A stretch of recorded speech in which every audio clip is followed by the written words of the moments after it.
Now let's talk about categories of blasphemy with examples. According to one method of classification, there are two types of blasphemy: shirk, associating partners with Allah, and what is blasphemy without being shirk. So the first is like idol worship or fire worship, or the belief that Allah is a body. Like if someone believes that Allah has a big body in the sky, or he believes that Allah has organs, or that he dwells in bodies. If someone believes that Allah dwells in bodies, that he goes into the bodies of people, that's shirk. And it's among the worst of blasphemies. Or that he is one with the entire world. If someone believes that Allah is one with the world, meaning that Allah and the entire world and everything in the world are all one and the same, that's blasphemy.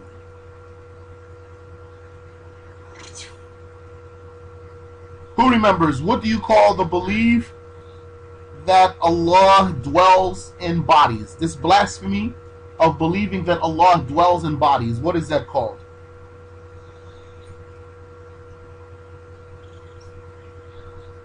Hulul, that's right. Hulul. The people who believe in that are called Ahlul Hulul, the people of Hulul.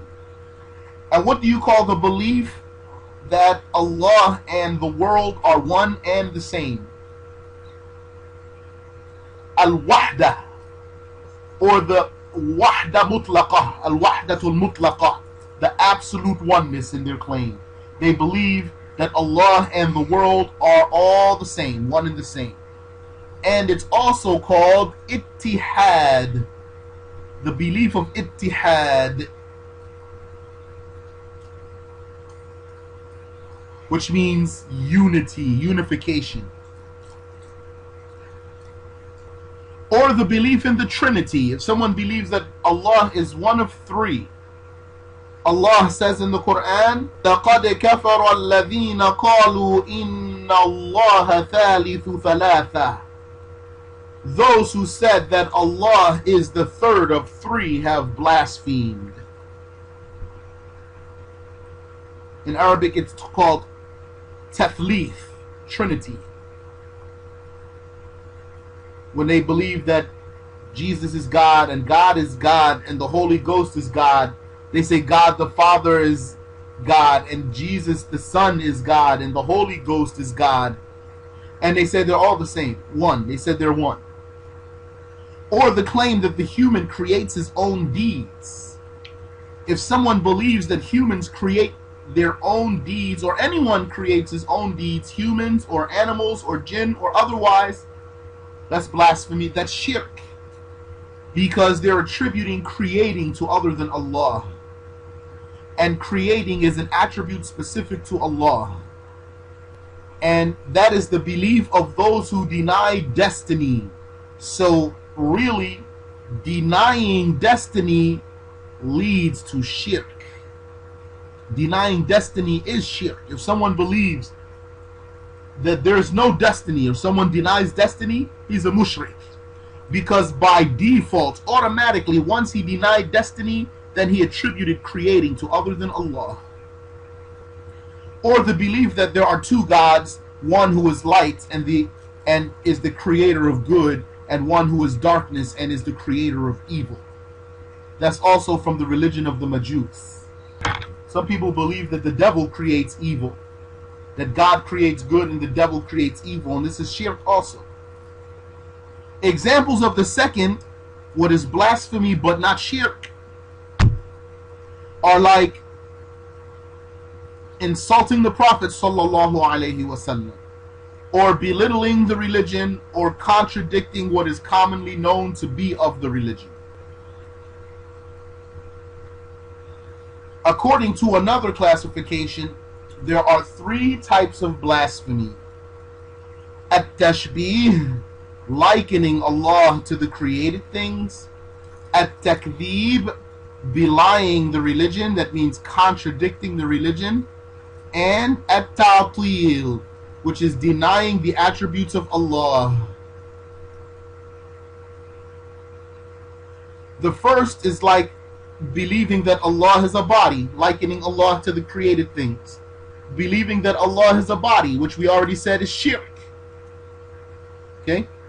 So now we're looking at blasphemy from a different point of view, a different classification. So the first, which is likening Allah to the created things, and that's always shirk, is like believing that Allah has a body or existing in a place.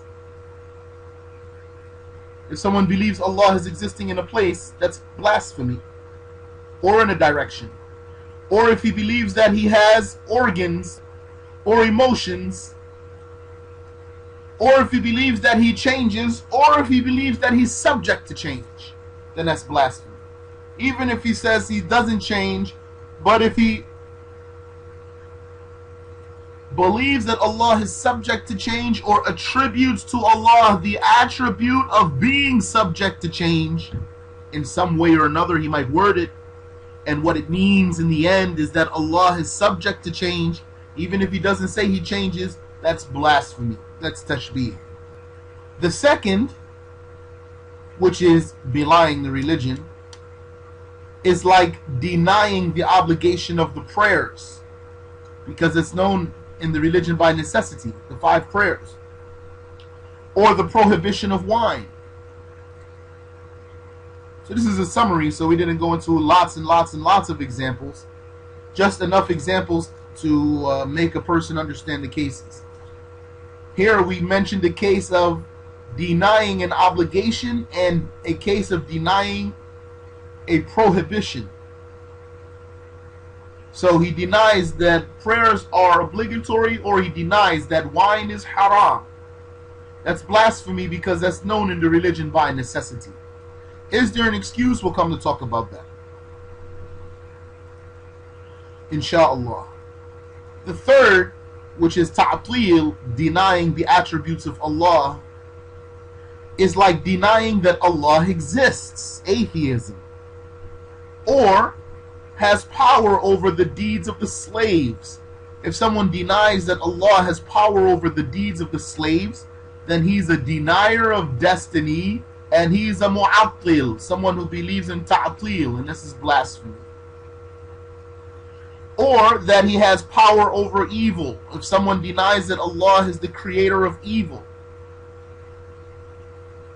or that he knows the details of everything. If someone denies that Allah knows everything in all detail. And who is that who denied that Allah knows everything in all detail?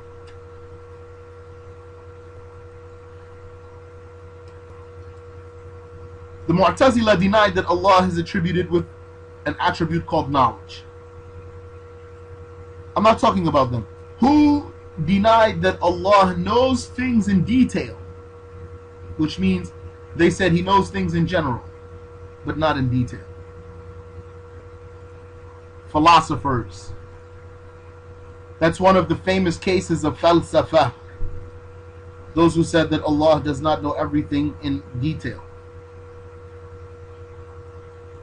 The philosophers have a handful of famous cases that the Muslim scholars spoke about, and that's one of them.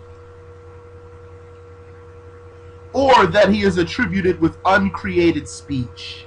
If someone denies that Allah is attributed with uncreated speech, then that's blasphemy, and that's the case of the Mu'tazila, who used to say the statement, the Quran is created, and we're not going to go into the details of that case.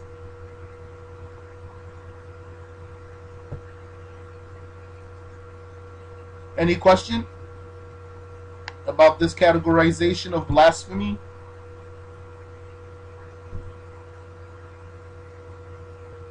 Then a third classification has blasphemy also of 3 types: the blasphemous beliefs held in the heart, the blasphemous actions committed by the organs of the body, and the blasphemous sayings uttered by the tongue. This is by the consensus of the 4 schools and others. And each one of these 3 types is independent of the other. That means if someone commits blasphemy from his heart, then he is a blasphemer, even if he did not act on it and he did not say it. If someone commits blasphemy from his actions, his organs, then he's a blasphemer even if he does not believe it or say it. If someone says blasphemy, then he's a blasphemer even if he doesn't believe it or act upon it. So each one of them is independent of the other. The first, which is blasphemous beliefs, is like likening Allah to the creations, which is shirk, or denying his attributes, which is ta'til, that's blasphemy from the heart, or denying prophethood, like if someone denies prophethood categorically. Saying denying prophethood doesn't mean he just denies Prophet Muhammad sallallahu alaihi wasallam, which is blasphemy. Denying prophethood altogether is blasphemy, and denying the prophethood of a prophet who is known by necessity to be a prophet is blasphemy. And among them is Adam. So if someone denies the prophethood of Adam, he's a kafir. And Wahhabis are among those. Some people deny the prophethood of Adam because they misunderstood the hadith of the intercession. When the people come to Nuh and they say, Anta awwalur rusul, and the people who read this hadith understand from it that the people will say to Nuh, you are the first of the messengers. And this doesn't mean he was absolutely the first messenger. Either it means he was the first messenger sent to non-Muslims, or it means he was the first messenger sent to the people after people spread throughout the earth. But for sure it doesn't mean he was the first messenger absolutely, because Allah says, Inna Allah astafa Adam wa Nuhan wa ala Ibrahim wa ala Imran ala al-alamin, which means Allah selected Adam and Nuh and Ibrahim and his family and the family of Imran over others, and those are all prophets. Adam is a prophet among prophets, and there's other evidence too. I don't want to go far into that, but the Muslims know that Adam is a prophet, and whoever denies the prophethood of Adam is a kafir. Question, could you explain what is meant by known by necessity, please? Yes, I can. Known by necessity means something that is known in the religion by both laymen and scholars. It is known by laymen and scholars. Not something only known to scholars. Not something only known to, for example, the students of knowledge and the scholars, but known to everyone, even the laymen know it. That's what's meant by known by necessity, like that there are 5 prayers. If someone comes to a Muslim, your average Muslim, any common Muslim, and said to him, is it obligatory to fast Ramadan? Does he have to think about it? Does the Muslim have to think about that? Does he have to say, is it obligatory to fast Ramadan? Let me go ask. Is that normal? So yeah, because it's known by necessity. That's what's meant by known by necessity. The real meaning of known by necessity is something that you know without having to think about it. Like if you're hungry. If you're hungry, do you have to say, what is this feeling in my stomach? Is that a bellyache, or did I do too many crunches, or am I hungry? No. You know it. You don't have to think about it. That's called known by necessity. And so there are religious cases that are so common that you don't have to think about them. Those are called known by necessity. Like that 5 prayers are obligatory, like that you have to make wudu, that you have to fast Ramadan, you have to pay zakat, you have to perform hajj, like that pig meat is haram, wine is haram, murder is haram, fornication is haram. Some things are not known by necessity. Like, for example, How much does the granddaughter inherit? How much does the granddaughter inherit? Huh. That's not known by necessity, right? Do lots of Muslims know about that? No. The basin, for example, we learned that the Prophet's basin is not something known by necessity. Meaning that it is conceivable that there are among the Muslims those who have not heard of the basin of the Prophet sallallahu alaihi wasallam. Shiith's prophethood is not known by necessity. The best five are all known by necessity. Muhammad, Ibrahim, Musa, Isa, and Nuh. All the Muslims know that they are prophets. Or believing that a religion other than Islam is valid. That's blasphemy. And that comes in the form of saying, for example, that the people of such and such religion will enter paradise. That's like another way of saying that Allah accepted their religion. That's blasphemy. Or denying in the heart what is known by necessity. When we say denying it in the heart, it means even if he didn't say it, even if just in his heart he denied it.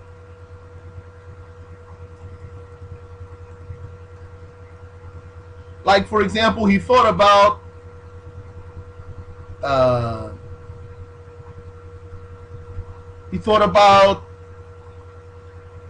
particular obligation. He thought about, for example, the fact that it's permissible to eat meat. It's permissible to slaughter an animal and eat its meat. He thought about that, and in his heart, he said, no, I don't agree, that's bad. He committed blasphemy. The second, which is the blasphemous actions, is like prostrating to a creation, no matter the intention, except for a human. Prostrating to a human is forbidden in the law of Muhammad and not blasphemy unless done with the intention of worship. So prostrating to a tree, prostrating to the sun or the moon or an idol is all blasphemy. And we don't care what his intention was. We don't look at his intention. It's blasphemy. Or throwing away religiously respectable material while realizing what it is. That is, throwing away a Quran or a paper of religious knowledge, a hadith, or something else that's religiously respectable. Or sitting on it or spitting on it, etc., while knowing what it is.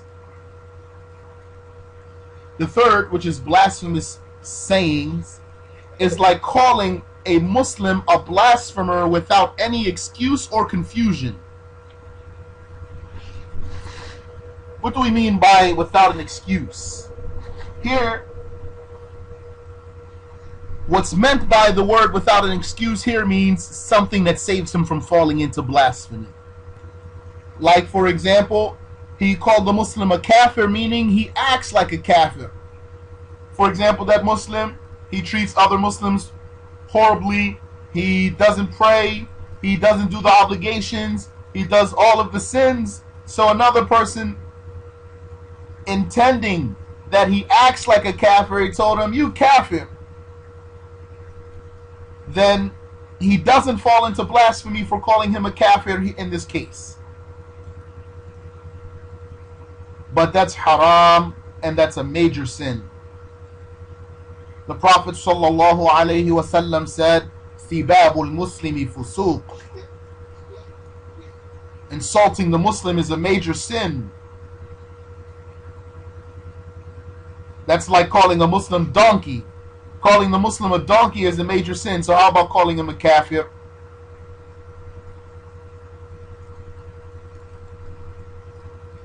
Confusion is like thinking that drinking wine is kufr, or that committing fornication is kufr, or that committing murder or suicide is kufr, and it's not actually. It's not kufr. It's a major. Those are major sins. But a person thought that they were kufr, so someone did that. So he called them a kafir. In this case, the one who called him a kafir does not blaspheme. But it's haram for him to do that because he needs to learn the religion so he can say the things properly. So we teach him. Or belittling Allah or His Messenger or the religion, making fun of Allah, making fun of the Messenger of Allah, making fun of the religion, that's all kufr. Or belittling, slandering the religion, etc.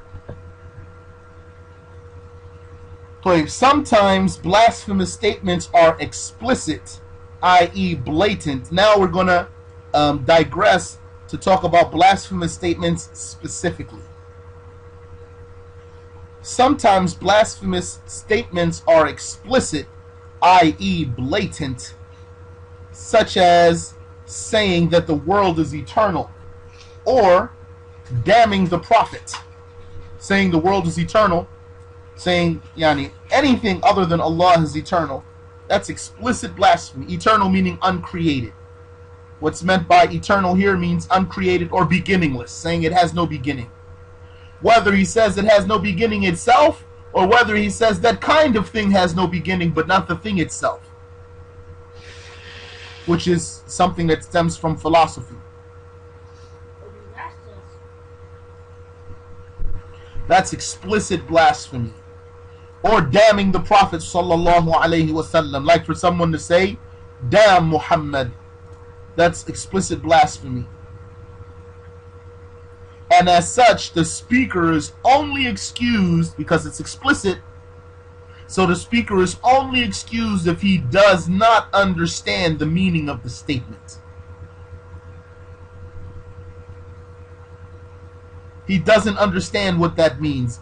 Like, for example, it's his first day in America. He doesn't know English. Someone told him,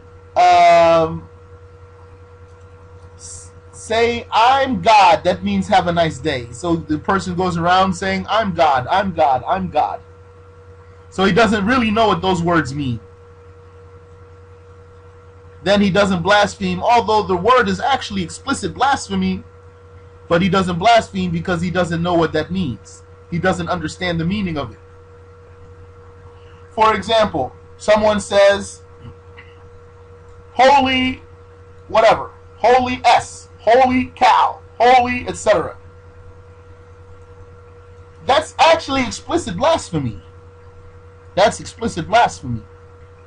If he understands what that means, he blasphemes. It could be that he doesn't understand what that means. It could be that the word holy to him doesn't register. He doesn't understand it. To him it means oh. Like when he says holy S, it's like he's saying oh S. But if he does understand it, he blasphemes when he says it.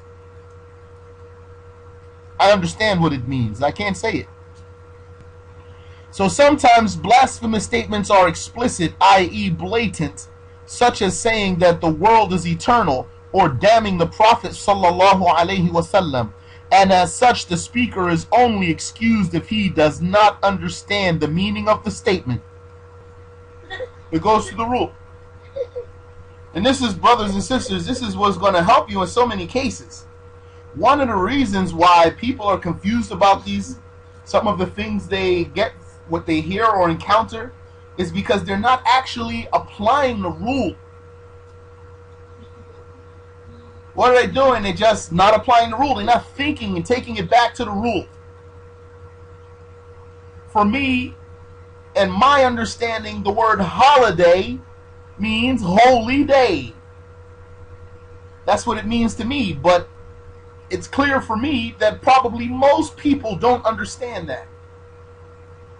So I wouldn't rush to charge a person with blasphemy for saying that. And because that's what I understand from the word holiday, I wouldn't use it for a vacation, and I wouldn't use it for the 4th of July or something.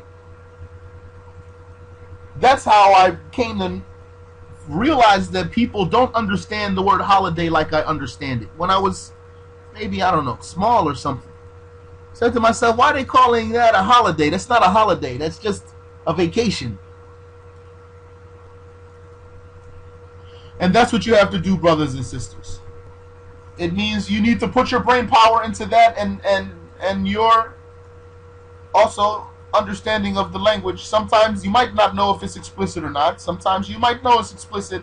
Sometimes, even if you don't know if it's explicit or not, you know that the person who's saying it doesn't know what it means. So, in all those cases, then you act accordingly. And sometimes it is not explicit. That is, sometimes the word of blasphemy is not explicit, such as saying God is above, which could validly mean he is majestic and great. Linguistically, it could mean he is majestic and great. Or it could mean he's in a place, in a direction, and many people mean that. So if someone says God is above, and he means that Allah is in a place and in a direction, then he blasphemes. And if he says God is above and he means that God is great and majestic, he does not blaspheme. Or saying that matters are in God's hands, meaning that they are in his control. So if someone says in God's hands and he means God has organs, that's blasphemy. But if he means it's in God's control, then it's not blasphemy. So sometimes the statement is not explicit blasphemy. Rather, it's called zahir, apparent blasphemy. Why is it called apparent blasphemy? Because it seems to be blasphemy. Because what appears from the statement is blasphemy. And charging the speaker with blasphemy in this case is not permissible unless it is known that he meant the blasphemous meaning. So, when someone says a statement that's not explicit blasphemy, it's not permissible to call him a kafir without knowing that he meant the blasphemous meaning. How could you know he meant the blasphemous meaning? Maybe because he said so. Maybe because the conversation makes you know that. Like if you're talking to a Wahhabi who definitely believes that Allah is above the throne, above the sky, in a direction. Then he says Allah is above. For sure he means Allah is in a place. So that's blasphemy. Therefore, here's the rule. For explicit blasphemy, we do not concern ourselves with the speaker's intent. For explicit blasphemy, we don't see what did he intend by that, because it's explicit. So we don't care what he intended. We care if he understood it or not. Does he understand what that word means? If so, if he said it while he understands what it means, he blasphemes, even if he did not intend to blaspheme, and even if he did not intend the blasphemous meaning. Even, this is important, even if he did not intend the blasphemous meaning, he said explicit blasphemy, he is charged with blasphemy if he knows what that statement means, even if he did not intend the blasphemous meaning. What does that mean? How could he not intend the blasphemous meaning if it's explicit blasphemy? What it means is that he's playing with the words. So he said an explicit statement of blasphemy, and then he made up a new meaning for himself, for example, and then said, I don't mean it that way. And this is what lots of people do. So we don't accept. We don't accept. A person says explicit blasphemy, and then he says, I didn't mean it like that. As long as it's explicit, then we don't care how he meant it. Like if someone said, Jesus is God. That's explicit blasphemy. Then somebody said, oh, I didn't mean it like that. It's blasphemy. he's judged as a blasphemer. And sometimes some people, because really they just don't want to be charged or judged as blasphemers, they don't even know any way to explain it. They just say, I didn't mean it like that. And if they were asked, how did you mean it, if they wouldn't know what to say. Doesn't matter. So don't tire yourself. Don't even tire yourself. If someone says explicit blasphemy, the word only has one meaning. Like he says, I'm God, then he is charged with blasphemy. He is judged as a blasphemer. Nor do we accept far-fetched explanations. Like, if someone said, damn Muhammad, and we told him that's explicit blasphemy. So he said, oh no, I meant the lightning bolt. This is not accepted. Or if he said, damn the messenger of Allah, we told him that's explicit blasphemy. Then he said, no, I meant the scorpion. Isn't the scorpion sent by Allah? Or he says, I meant the lightning bolt. Isn't the lightning bolt sent by Allah? This explanation is far-fetched. It's not accepted. He committed blasphemy. So, for explicit blasphemy, we do not concern ourselves with the speaker's intent, nor do we accept far-fetched explanations. Rather, we are only concerned with his understanding. Does he understand the word or not? If so, he blasphemed. If not, he thought really it meant something else, then he doesn't blaspheme. And for what appears to be blasphemy, so it's not explicit, while it could have another meaning, we do not charge its speaker with blasphemy unless we know his intention. Which meaning did he intend? The blasphemous meaning or the non-blasphemous meaning? Is that clear? Among the scholars who mentioned the last classification is An-Nawawi and Ibn al-Muqri among the Shafi'iyah, Ibn Abidin among the Hanafiyyah, Al-Buhuti among the Hanabila, and Shaykh Muhammad al-Laysh among the Malikiyyah, and other scholars. Our Shaykh mentioned all of these classifications in the explanation of As-Sirat, meaning saying that blasphemy is shirk or not shirk, saying that blasphemy is likening Allah to the creations, or denying Allah's attributes, or contradicting the religion, and saying that blasphemy is from the heart or the actions or the tongue. All those classifications, Shaykh Abdullah rahimahullah mentioned them in the explanation of As-Sirat.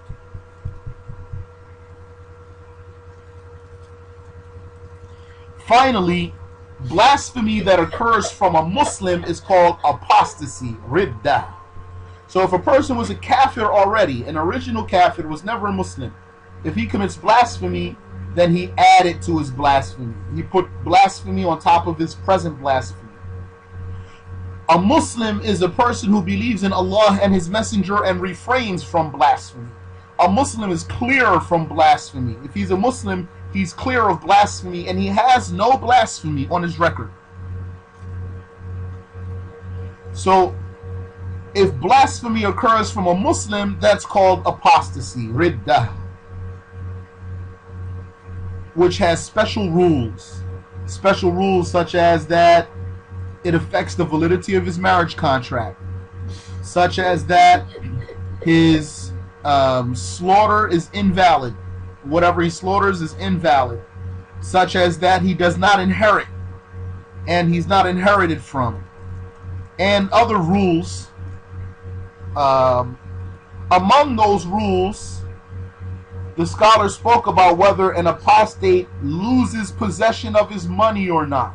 Now, I'm not going to go into that, but all I'm going to say is, among the sayings is that an apostate retains possession of his money and his dealings are valid. So that's for any of you, so that you don't have to worry about whether you can sell or buy from the apostate or do dealings with him, etc.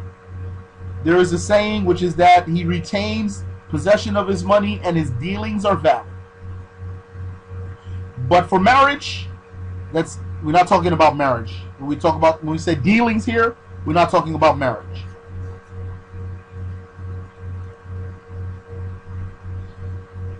And there's other rules. When we say he has special rules, meaning there's rules for the apostate that don't apply to the one who was never a Muslim. Among those is that when he re-embraces Islam, he needs to make up his worships that he missed while he was an apostate, except according to the Hanafis. While the one who was never a Muslim, when he becomes a Muslim, he does not have to make up whatever he missed while he was a kafir. One is charged with blasphemy or judged with blasphemy by his own confession, such as he did the blasphemy right in front of your face, for example, so you know he's a kafir. Or he said, for example, I used to be a Muslim. Or the testimony of two trustworthy, upright, male, pubescent Muslims. They both came to you and said, or you heard from both of them, that so-and-so committed blasphemy. Then we charge him with blasphemy. And he is excused, meaning a person is excused from blasphemy by the slip of the tongue. That means he wanted to say one thing, but he accidentally said something else, and what he accidentally said was blasphemy. Like he wanted to say, "Oh Allah, I am your slave and you are my Lord." And by accident he said, "Oh Allah, you are my slave and I am your Lord." So he did not blaspheme. The absence of mind, like he was crazy or he was sleeping. The credible death threat while hating the blasphemy in the heart. The credible death threat, that means he was threatened, that is forced to commit blasphemy under threat of death.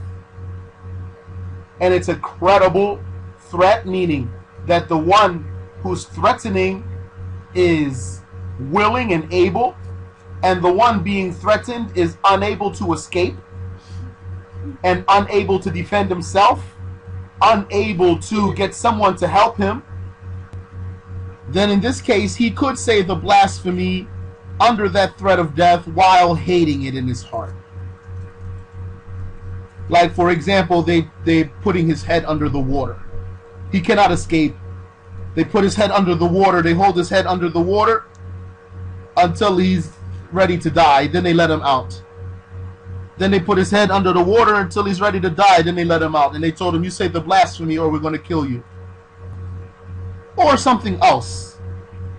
Like they threatened to cut off his arms. Not his finger, because he won't die from that usually. Not his tooth. Not his fingernails. Not that they threatened to burn his money. Not that they threatened to kill someone else, another person other than himself. They threatened to kill his parent or child or spouse. Not that he was threatened with imprisonment. They said, "If you don't blaspheme, we'll throw you in prison." Not that he was threatened with severe beating. They told him, "If you don't blaspheme, we're going to beat you to a pulp. We're going to beat you till you can't feel it anymore." In all those cases, he's not allowed to blaspheme. This is not sufficient. Those are not sufficient threats to utter blasphemy. Although they could be sufficient threats for cases less than blasphemy, like to confess or to divorce his wife, for example.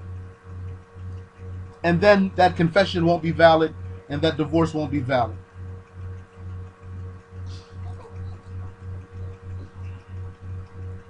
Also, citing another's blasphemy. Citing another's blasphemy, that means to say, he said, they said, someone said, it was said. And sometimes a person is excused by a misunderstanding. Sometimes.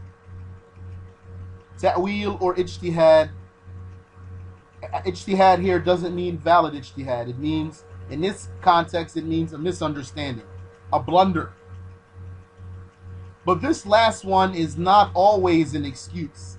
Sometimes a person's misunderstanding is blasphemy and he's not excused. Sometimes he is excused. And that's a long subject. We ask Allah to save us from blasphemy and the other sins, and to grant us the good ending. And we ask Him, with the capital H, to have mercy upon our teachers who taught us the proper rules of blasphemy. And Allah knows best and is